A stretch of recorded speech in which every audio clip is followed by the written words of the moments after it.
Hello guys, as you are assuming the role of level 3 or level 4 well control IWCF, one challenge that you may face in real life is, what if you don't have a good SCR reading upon taking a kick and somebody asks you what's your SCR? How are you going to work out your ICP and your FCP? How are you going to answer those questions? Let's find out together. This is the given information to you. The initial shut-in drip-out pressure is 350 psi, and initial shut-in casing pressure is 650 psi. All right, the well activity 10,000 feet. Mid weight in the well right now 12.5 ppg. Equivalent mid weight at shoe 15.5 ppg and shoe activity 7,000 feet. Q rate is chosen at 30 SPM. So let's, for example, we stick with the driller's method. On the first circulating on the influx, you bring the pumps up to the Q rate 30 SPM. The purple line here is 30 SPM, right?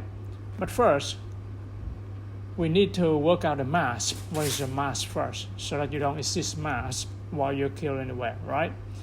So you take 15.5, deduct 12.5 times 0.5052 times 7,000 feet. You have 1,092 psi. Mark it down on your casing pressure gauge. You don't want your casing pressure gauge to exceed this mass while the influx is still below the shoe. Okay? So the principle of driller's method upon bringing the pump up to Q rate is you stick with the casing pressure gauge, all right, try to hold a constant bottom pressure, right? So you try to stick around 650 psi. A little more than that is good, as long as you don't exceed 1,092 psi, okay?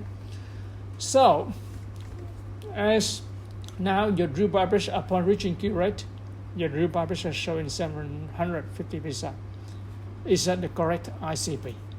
As you know, the theory says, upon bringing the pump up to Q rate, once at Q rate, whatever you see on the drip-out pressure, you can take that one as your initial circulating pressure ICP. Right? Is that right? Well, not quite there yet. There's another better and more accurate way to find out. Let's get into it.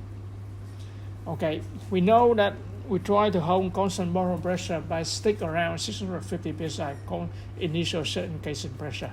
In this case, we end up having 850 psi at the Q rate, 30 SPM. So we know now we have 200 psi above what we're supposed to hold. So that 200 psi is actually above the constant bottom pressure that we're supposed to hold. Now, it's in the well bore. It acts throughout the annulus and inside the drip pipe. That's why it will be shown and be registered on the drip pipe pressure gauge. That's why you see 750 psi. So therefore, we know we are 200 psi above bottom pressure now, above the pore pressure, all right? So we need to take that 200 psi off the 750 psi for the accurate reading of initial circulating pressure, all right? So because at in the initial phase here right now, when you bring the pumps up to the Q rate, the influx is not high up yet. It's still around the bottom, okay? So we consider that the gas is not expanded yet, all right? So we take 200 psi off the 750 psi, we have 500 psi. And that's the accurate ICP. All right, I guess you all agree with me to this point. And next step is easy. You have the ICP, you just deduct the certain drip-out pressure, the initial one from it. All right, then you have 150 psi. That's your accurate SCR, right? And from this one, you can easily work out your FCP, all right? You just work out a Q mid. You take the present mid weight plus certain drip-out pressure, 350 divided by 0.052, divided by 10,000 feet, and round it up, you have 13.2 ppg.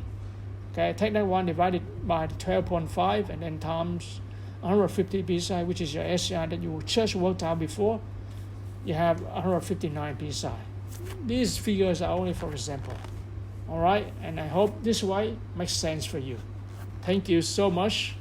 And I hope you enjoy the video. See you soon in the next one. Cheers.